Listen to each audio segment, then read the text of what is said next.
नमस्कार। मैं प्रोफेसर अमिताभ बनर्जी, यूएचओ का चेयरपर्सन। हम बात करेंगे आज। अभी महामारी में काफ़ी लोगों ने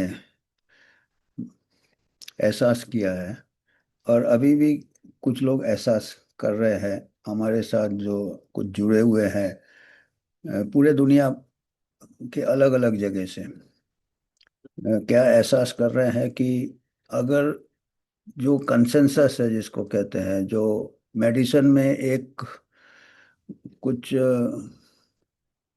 जिसको पैराडाइम कहते हैं, या एक कोई जो नॉलेज बेस है, जो ज्ञान है, और वैसे ही मेडिकल में जो प्रैक्टिस होता है, उसका एक बुनियाद बन जाता है, या खंबा बन जाता है, इमारत बन जाता है। उसी के अंदर डॉक्टर लोग एक परिवर्तन नहीं करते हैं, या जो लोग एक ही बोल में बोल रहे हैं, कोई दूसरे बोल में कोई आवाज आएगा तो उस आवाज को दबाने की कोशिश की जाती है, कलंकित भी किया जाता है, पागल बोला जाता है। और ये तो इतिहास जो है, हिस्ट्री ऑफ मेडिसिन में ऐसे हमेशा हुआ है कि जो लोग कुछ बदलाव लाने की कोशिश किए हैं, जो उनको लगा, उनके दूरदृष्टि से लगा कि ये चीज मेडिसिन में गलत हो रहा है, या गलत के अलावा दोनों तरफ से, या तो कोई गलत चीज हो रहा है, उसमें मरीजों के जान खतरे में हो रहा है, उसके ऊपर जब आवाज उठाया, जो कि मेजोरिटी के अगेंस्ट गया, एक कंफर्ट जोन हो जाता है, मेजोरिटी के विरुद्ध गया तो वो आवाजें दबा दी गई है, वो आवाजें को उठने नहीं। और कई बार, कई सालों बाद वो पता चला कि जो लोग अलग आवाज में बोल रहे थे, जो लोग मेजोरिटी के अगेंस्ट जा रहे थे, वो सच थे। और ऐसे बहुत हमने अध्ययन किया है, इतिहास में ऐसे बहुत हुए हैं, और बहुत टाइम लगता है कोई नया आइडिया को एक्सेप्ट करने में। जो लोग बड़े अथॉरिटी बन जाते हैं कोई एक आइडिया से, उस आइडिया को कोई दूसरा चैलेंज करे, वो बर्दाश्त नहीं करेंगे। अपना ईगो आ जाता है, अपना एमिनेंस आ जाता है, अपना। तो वो बहुत ये करना पड़ता है। दोनों तरफ से होता है, या कोई चीज गलत को कोई बोले ये गलत हो रहा उसमें, या कोई एक प्रकार से प्रथा बन गया है, कोई सर्जरी करने का, या कोई किसी प्रकार का ट्रीटमेंट करने का, और वो कोई दूसरा आके बोले कि नहीं, इसको और आगे हम ले जा सकते हैं, तो वो उसको पागल बोलते हैं लोग। इतिहास में हुआ है। और कई बार उनके लाइफ टाइम में उनको रिकग्निशन मिला है, अक्सर क्या है, नहीं मिलता। अभी थोड़ा ज़्यादा जल्दी इंफॉर्मेशन फैल जाता है। और ये महामारी के टाइम तो 5 साल में, जो इतिहास में हुए हुए आ रहे हैं कई सदियों से, 5 साल में हुए हैं। इस महामारी में कई तरीके से आवाज़ें दबाई गई है। सबसे बेहतर था सेंसरशिप। यूट्यूब ने सेंसर किया, फेसबुक ने किया, लिंक्डइन ने किया, आवाज़ें दबा दी गई है। मतलब उनको पहले तो जेल में डाल देते थे, पागल खाने में डाल देते थे। वो भी हम अगले कभी सेशन में बताएंगे कि लोगों को पागल खाने में भी डाल दिया था। अभी यूट्यूब ब्लॉक कर दो, ट्विटर ब्लॉक कर दो, तो काम बन जाता है। डी प्लेटफॉर्म तो ऐसे पूरे वर्ल्ड में हुए थे महामारी के दौरान। हमारे यूएचओ से जुड़े हुए कई ऐसे डॉक्टर हैं, अमेरिका में डॉक्टर पीटर मकोलो, उनके अगेंस्ट, उनके जो मेडिकल बोर्ड है, उनके अगेंस्ट केस किया था कि इनका लाइसेंस ले लिया जाए। क्योंकि ये जो महामारी के जो गाइडलाइंस दिए थे, जो ऑफिशियल गाइडलाइन, और जो कि कहते थे मेडिकल कंसेंसस, फौची और उनके चमचे और डब्ल्यू, उनको क्रिटिसाइज करने से उनको लाइसेंस उनको तो जिस यूनिवर्सिटी में वो काम करते थे, जिस अस्पताल में काम करते थे, नाम मेरे को ठीक याद नहीं आ रहा, पर उस अस्पताल से भी उनको निकाल दिया गया, पीटर मकोलो। फिर उनके लाइसेंस के ऊपर अभी अभी की बात कर रहा हूँ, अभी पीटर मकोलो अभी भी वहाँ सीनेट में आज के तारीख में भी स्टेटमेंट दे रहे हैं। हमारा यूएचओ का जो दिल्ली में इनाग्रेशन फंक्शन हुआ था 2 साल पहले, वहाँ भी आए थे पीटर मकोलो। उन्हीं ने यूएचओ का स्थापना का हमको आइडिया दिया था, आशुतोष पाठक, पीटर मकोलो। उन्हें तो हमारा जब यूएचओ का स्थापना हुआ था तभी भी वो आए थे पीटर मकोलो, और उनके अगेंस्ट केस, लाइसेंस का, उनका मेडिकल रजिस्ट्रेशन छीनने का केस हुआ था। खुदकस्मती से वो केस जीत गए, वो लाइसेंस नहीं गया उनका, पर उनको हैरेसमेंट काफी किया उनको। और ऐसे एक शंकरा सेठी है साउथ अफ्रीका में, उनके अगेंस्ट अभी भी कोर्ट केस चल रहा है। उन्होंने आइवरमेक्टिन इस्तेमाल किया था, जो गाइडलाइन था रेमडेसिविर करो ये करो, उन्होंने तो वो बैन करना था आइवरमेक्टिन। पीटर मैकलो ने भी दूसरा कोई इलाज किया था। फिर अभी लाइसेंस का चल रहा है, झगड़ा चल रहा है यूके में। इंग्लैंड के जो डॉक्टर असीम मल्होत्रा है, लीडिंग कार्डियोलॉजिस्ट, डॉक्टर पीटर मैकलो भी लीडिंग कार्डियोलॉजिस्ट है, उन्होंने कई स्टेटमेंट दिए कि कैसे एमआरएनए वैक्सीन से मायोकार्डाइटिस होता है। ऐसे ही डॉक्टर असीम मल्होत्रा ने कई जगह लोगों को समझाने की कोशिश की कि दुष्प्रभाव हो रहा है इससे, मायोकार्डाइटिस वगैरह वगैरह। और भी उन्होंने डेटा कलेक्ट किया। उनके खुद के पिताजी का देहांत हो गया टीके से। तो उनको भी अभी जनरल मेडिकल काउंसिल जो है यूके का, वहाँ पे उनके अगेंस्ट अपील चल रहा है कि इनका मेडिकल लाइसेंस ले लिया जाए। और वो one of the leading medical researchers है उनके, रिकॉग्नाइज्ड मेडिकल रिसर्चर्स है। क्यों? क्योंकि ये लोग जो करंट है, जिस तरफ से बह रहा है पानी, दूसरी तरफ आप तैरने की कोशिश कर रहे हो, और ये हमेशा आया है। तो इसलिए और हमेशा टाइम लगता है, पर जो सच्चाई के रास्ते में है, चिकित्सा जगत में टाइम लगता है, सभी जगत में होगा, सच्चाई बाद में आ ही जाता है आगे। तो ऐसे ही एक आज हम एक रिसर्चर के बारे में बात करेंगे।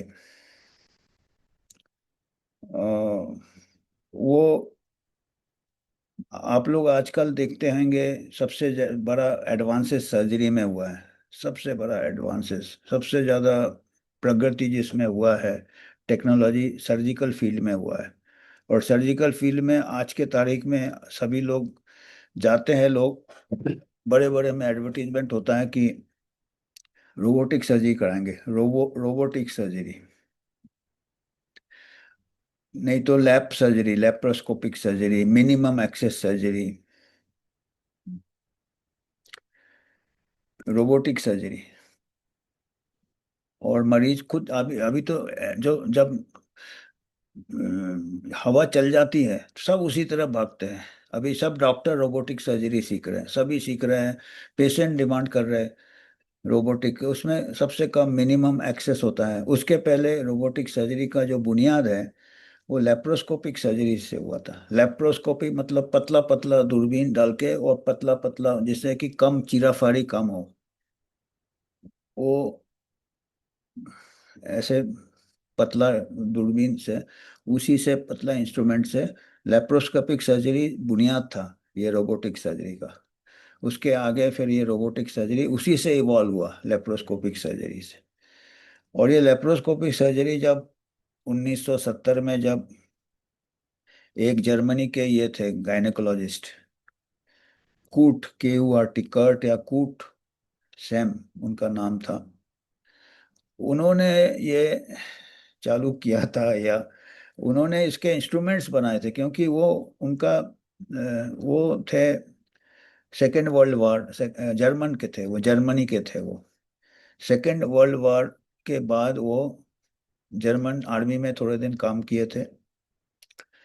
सर्विस किया था, और वो फिर प्रिजनर ऑफ वॉर भी हो गए थे। रसिया रसिया के रसियन प्रिजनर ऑफ वॉर, रसिया ने उनको थोड़े दिन रहे प्रिजनर ऑफ, फिर निकल। उसके बाद वो काम करते थे टूल मेकर, जो ऐसे औजार बनाते थे वो, मतलब डॉक्टर नहीं थे वो, दूसरे औजार बनाते थे वो, जैसे अपने प्लम्बर वगैरह होते हैं और अपने इंस्ट्रूमेंट बनाते हैं, आप देखते हैं उससे अपना, कई जैसे टूल किट बनाते थे, वो हाथ से काम करते थे। उसके बाद उन्होंने मेडिकल ट्रेनिंग किया, मेडिकल ट्रेनिंग किया, गायनेकोलॉजिस्ट बन गए 1975। फिर शायद कहीं उनको टीचिंग अपॉइंटमेंट भी मिला शायद कोई। उसके बाद उनके दिमाग में था कि औजार से हम ये कुछ सर्जरी करें जो कि हमको ज़्यादा चीरा फाड़ी नहीं करना पड़े, मिनिमम लेप्रोस्कोपिक सर्जरी उन्होंने अपना थोड़ा उनका था, बहुत पहले उन्होंने सीखा था टूल टूल मेकिंग। उन्होंने जो, मेरे को तो सर्जरी ज़्यादा आता नहीं है, पर मैं मुद्दे वाली बात बता रहा हूँ कि उन्होंने डेवलप किया। और उनको उन्होंने फिर लेप्रोस्कोपिक सर्जरी के बारे में कोशिश किया। ओहो, उसके बाद पूरा मेडिकल कम्युनिटी उनके अगेंस्ट हो गया, बोला इनका लाइसेंस छीन लेना चाहिए, ये बहुत खतरनाक है, ये है वो है, मतलब क्योंकि जो बड़े एस्टेब्लिश हो जाते हैं ना, एक, वो बदलना नहीं चाहते हैं, या फिर सही में सोचते हैं एक आदमी का आवाज जो है वो पूरा दुनिया उनके अगेंस्ट हो जाता है। पहले भी हर चीज में होता होगा, मेडिसिन में होता है, बाकी जिसने पहले दुनिया गोल है जिसने बोला था, उसको भी काफी लोगों ने अपोज किया होगा, क्योंकि ये एक फेथ हो जाता है कि दुनिया तो चपटा है। फिर डार्विन ने, जब डार्विन लॉ, अभी भी डार्विन के लॉ के ऊपर ये चलता है विवाद, क्योंकि वो एक जो डॉगमा बिलीफ है कि नहीं, ऊपर से बने हम, बायोलॉजिकल नॉन बायोलॉजिकल, तो वो इवॉल्व हुए हैं वो नहीं मानते हैं। तो इनको भी काफी ये किया था कूट सैम, मतलब एक आवाज इकट्ठा हो जाता है तो वही आवाज दोहराए जाते हैं, मेजोरिटी वो आवाज में बोलते हैं, तो अकेले आवाजों को दबा दिया जाता है, एक इधर एक इधर इधर।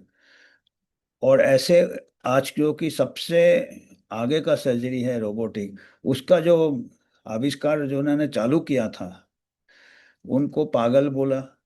उनको एक बार उन्होंने कोई प्रेजेंटेशन दिया अपने उनको बंद कर दिया, लाइट वाइट बंद कर दिया, उनका कनेक्शन बंद कर दिया, जो वो प्रेजेंटेशन ना दे पाए, जो लोग मिसगाइड हो जाएंगे, जैसे आज अभी भी बोलते हैं ना, मिस इन्फॉर्मेशन हो जाएगा।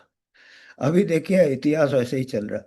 अभी आप जो मेजोरिटी को बोल रहा है कि ये वाला चीज देना है, कोई बोलेगा ये इसका कुछ दुष्प्रभाव है, तो बोलेंगे नहीं ये मिस इन्फॉर्मेशन है। बाद में जाके पता चलेगा कौन मिस इन्फॉर्मेशन को, महामारी में कितने चीज मिस इन्फॉर्मेशन थे, अभी इन्फॉर्मेशन हो गए। तो उनको भी ऐसे ही किया गया था, जो कि आज रोबोटिक सर्जरी उन्हीं के बुनियाद पे खड़ा हुआ है। नींव उन्होंने डाला था रोबोटिक सर्जरी का। कूट, KURT, कर्ट कूट सैम। तो उनको बोला कि पागल है।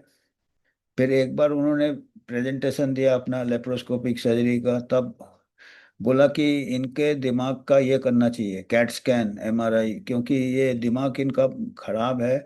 जिस जो आदमी के दिमाग में कुछ पागलपन है वही ये इस टाइप का सर्जरी के लिए लोगों को सिखाएगा या लोगों का प्रचार करेगा, ऐसे। फिर दूसरे जितने डॉक्टर थे उनके अगेंस्ट हो गए, बोला कि अपने स्टूडेंट्स को बोला कि इनकी बात नहीं सुनो, ये बिल्कुल अनएथिकल है, तो वो इतना आइसोलेट हो गए। और अभी महामारी के टाइम भी हमने, हमारे फिर वो जय भट्टाचार्य है अभी, जो NIH में के डायरेक्टर है अभी, वो स्टैनफोर्ड में पढ़ाते थे, मेरे पहचान के एक है स्टैनफोर्ड में एक प्रोफेसर। वो आई थी इंडिया, वो हमको पूछ रही थी कि आपको कोई तंग नहीं करता हो कि आप जैसे जय भट्टाचार्य बात करते थे, तो उनको तो आइसोलेट कर दिया, स्टूडेंट ने भी आइसोलेट कर दिया, देखिए। पर चलो अभी ये एक बहुत बड़ी बात है कि अभी वो NIH के डायरेक्टर बन गए, जिनको कि फॉची ने भी बोल दिया था फ्रिंज एपिडेमियोलॉजिस्ट है, मिस इन्फॉर्मेशन फैला रहे हैं। तो ये इतिहास में भी हुआ, 1970 में शायद उन्होंने चालू किया था कूट सैम, कर्ट सैम या कूट सैम, ये लेप्रोस्कोपी की है, तो बहुत उनको ये किया। पर चलो खुशी की बात है कि उन्हीं के लाइफ टाइम में उनको रिकग्निशन मिल गया। लेप्रोस्कोपिक सर्जरी का रिकग्निशन मिला, उसको अवार्ड मिला, उनको रिकग्निशन मिला। तो ये, पर कई ऐसे थे जो, जिन्होंने आवाज उठाई, उनके लाइफ टाइम में उनको रिकग्निशन नहीं मिला। बाद में हम ऐसे और एक दो, कई है, एक एक करके हम कभी कभी कवर करेंगे। ये इसलिए भी है कि हमारे भी कई बार यूएचओ के मेंबर ये हो जाते कि सब हमको बोलते हैं कि गलत है, फिर है वो है, तो उनको भी थोड़ा एक इंस्पिरेशन होगा कि ये तो चला आ रहा है। अ, अगर आपको एकला चलो करना पड़ता है, जो टैगोर ने बोला था ना, अगर आपकी आवाज कोई नहीं सुनता, आपको अगर लगता है ये सच है, तो आप अटल रहो, सच्चाई हमेशा। तो आज हम थोड़े इनके बारे में कुछ हमने स्लाइड्स, और इनके ऊपर अभी इनकी बहुत तारीफ आती है। जब दुनिया गाली देता, सब गाली देते हैं, जब एक तरफ से तारीफ चालू होता है तो दूसरी तरफ हवा चला जाता है। हमने बताया ना पहले भी, रस्सी जैसा होता है, 95% लोग बीच में होते हैं। सब गाली देंगे तो वो भी उसी तरफ जाएंगे, सब ये करेंगे तो वो रस्सी पूरा उस तरफ जाता है। तो ये लगे रहना है, मतलब अपने जिसमें आपको लगता है कि सच्चाई है, और डेफिनेटली आपको कन्विक्शन होना चाहिए। ऐसे हवा में भी क्रिटिसिज्म नहीं करना चाहिए, या नया आविष्कार, वो भी एक्सट्रीम ठीक नहीं है कि कुछ लोग कुछ भी बोलते रहते हैं, तो वो भी ठीक नहीं है। पर आपको जब विश्वास है, तो मैं कोशिश करता हूँ कुछ स्लाइड्स आपको दिखाने का। तो ये देखिए, ये है, ये तो मैंने बताया कि आज के तारीख में ये रोबोटिक सर्जरी वगैरह है, ये आजकल state of the art surgery माना जाता है। और इनके पीछे जो थे, ये देखिए, पहले जब ये कोशिश कर रहे थे, या कोई भी इंसान कोशिश करता है, ये तो एक हमने इमेजिनरी फोटो लगाया है, ये बताने के लिए कोई भी इंसान मेडिकल फील्ड में कोई मेजोरिटी के अगेंस्ट जाता है, तो वो सब उसको कुचलने की कोशिश किया जाता है। तो वो, उसको हौसला बुलंद रखना चाहिए, और अपने सच्चाई के रास्ते में आगे चलना चाहिए। हो सकता है सच्चाई नहीं भी हो, तो उसके में विवाद होना चाहिए, दबाना नहीं चाहिए, सेंसर नहीं करना चाहिए, मुंह बंद। विवाद होने से ये सब की जरूरत नहीं है। लोगों को रिडिक्यूल करना, लोगों को मिस इन्फॉर्मेशन बताना, लोगों को कलंकित करना, ये सब से साइंस पीछा रह जाता है। तो ये अभी हम इसमें आ रहे हैं, ये है हमारे कूट सैम। ये देखिए, इंस्ट्रूमेंट वगैरह शायद खुद ही डिजाइन किया होगा। ये ट्रायल एंड एरर करते थे, लेप्रोस्कोपी की है। ये कहीं शायद कोई इसमें प्रैक्टिस कर रहे हैं कोई मॉडल में, और इन्होंने फिर लेप्रोस्कोपिक सर्जरी स्टार्ट किया था। और बहुत ओपोजिशन हुआ था, बहुत लोगों ने पागल कहा, लोगों ने बोला एक्सरे करो ब्रेन का, कैट स्कैन करो। तो इसमें कुछ अंग हम बताएंगे आर्टिकल्स के। ये देखिए, ये पेपर एक है, कूट सैम, KURTSEMM, लेप्रोस्कोपिक क्रूसेडर। तो इनका अभी, पहले गायनेकोलॉजी में थे ये, गायनेकोलॉजी में चालू किया, फिर बाकी सर्जन लोग ने भी ये करने लगे। अभी आपको मालूम है, आप गॉल ब्लैडर स्टोन के लिए जाते हो तो आपका बस लेप्रोस्कोपिक से करते हैं, और वो सब आविष्कार इन्होंने किया था, ये टेक्निक। ये देखिए, same technique was often criticise, insult भी करते थे पब्लिक में उनको, बाय हिज कलीग्स, उन्हीं के साथी। Once when he was making slide presentation and ovarian cyst, suddenly the projector was unplugged, ने उनका बंद कर दिया प्रोजेक्टर। और इसलिए बंद किया कि ये अनएथिकल, अनैतिक surgery should not be presented, ये अनैतिक वो प्रचार कर रहे हैं उस चीज का जो कि करेक्ट नहीं है। जैसे अभी यहाँ महामारी के दौरान आपका यूट्यूब ब्लॉक कर दिया कि आप मिस इन्फॉर्मेशन फैला रहे हैं। तो अभी ये साइंस ऐसा नहीं चलना चाहिए, साइंस में बोलने दो, और दोनों तरफ बोले, और अपने आप आंकड़े के साथ आ जाएंगे। सक्सेस रेट, कोई सर्जरी कौन कितना सक्सेस कर रहा, आंकड़े आ जाएंगे। इन 1970, देखिए, after Sam became chairman obstetric gynecology at the University of Kiel, his co-workers demanded that he should undergo a brain scan। देखो, ब्रेन का स्कैन करने बोला, because only a person with brain damage would perform laparoscopic surgery. 1972 में बोला उसको brain का है। और जबकि वो चेयरमैन थे, वो देखिए, ऐसे पीटर मक्कलो भी थे, डॉक्टर असीम मल्होत्रा भी, ये टॉप के कार्डियोलॉजिस्ट है दोनों यूएसए में, इसमें उनके अगेंस्ट ये चल रहा है कि इनका लाइसेंस ले लिया जाए। पीटर मक्कलो तो जीत गए केस, पर अभी डॉक्टर असीम मल्होत्रा के लाइसेंस पे अभी लाले पड़े हुए हैं। तो ये साइंस में कभी भी ऐसा नहीं करना चाहिए, क्योंकि देखना चाहिए, दोनों पक्ष को देखना चाहिए। अभी डिले हो जाता ना प्रोग्रेस इसमें। ये देखिए, लेप्रोस्कोपी को प्रेजेंट किया उन्होंने, ओवरी का जो होता है उसका, उन्होंने थोड़ा सर्जरी करके दिखाया। गायनेकोलॉजी प्रोफेसर ने, young colleague, if you wish to advance in the German academic world do not pay any attention to Semm nonsense. बोला ये नॉनसेंस, यंग कलीग को बताया दूसरे डॉक्टर ने कि इनका नॉनसेंस नहीं फॉलो करो।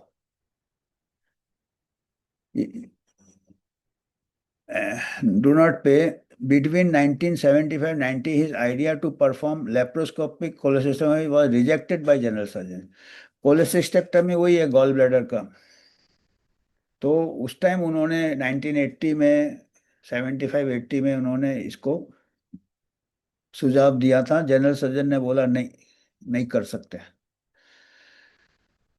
German suggesting suspension of same from medical, ये देखिए वही कहानी जो आज हो रहा है कि मेडिकल प्रैक्टिस से इसको सस्पेंड कर दिया जाए।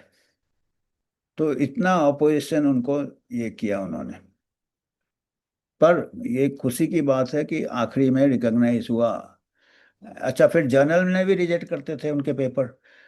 पेपर उन्होंने सबमिट किया, laparoscopic appendectomy, American journal of ऑब्स्टे, which was rejected as unacceptable for publication on the ground that the technique reported were unethical.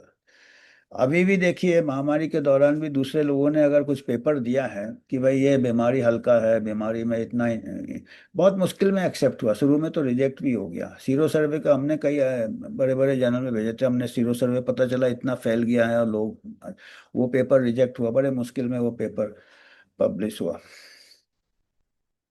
तो ये तो अभी देखिए, अभी क्या है, अभी हमारे को खाली डॉक्टर से ही नहीं लड़ना पड़ता है। अभी हमको पूरा इंडस्ट्री है, फार्मा इंडस्ट्री का हितों का टकराव आ जाता है, डॉक्टर्स का भी हितों का टकराव आ जाता है, कैरियर लोग बना रहे हैं, पॉलिटिकल हो जाता है मेडिसिन, साइंस पीछे रह जाता है।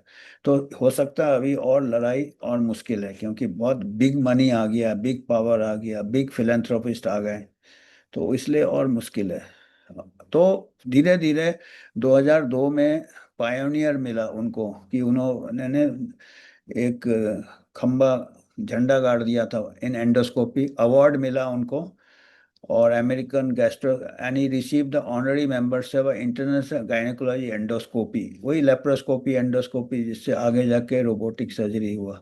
तो धीरे धीरे उनको रिकग्निशन मिला।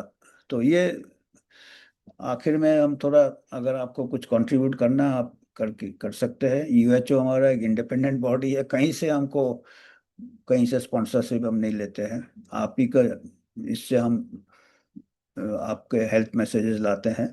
तो अगर आपको कुछ करना है, योगदान कर सकते हो। तो आज हम इतना ही बताना था हमको कि इतिहास बताता है कि मेडिकल जो कंसेंसस कहते हैं, या एक ऑफिशियल पोजीशन एक बार बन जाता है, उस ऑफिशियल पोजीशन को, उस रीति रिवाज को कोई चेतावनी देता है तो उनको बहुत मुश्किल से एक्सेप्टेंस मिलता है। पर लगे रहना है, और शॉर्ट टर्म का नहीं सोचने का है। बहुत मेहनत लगता है, बहुत मुश्किलें झेलनी पड़ती है, कैरियर कई बार सेक्रीफाइस हो जाता है।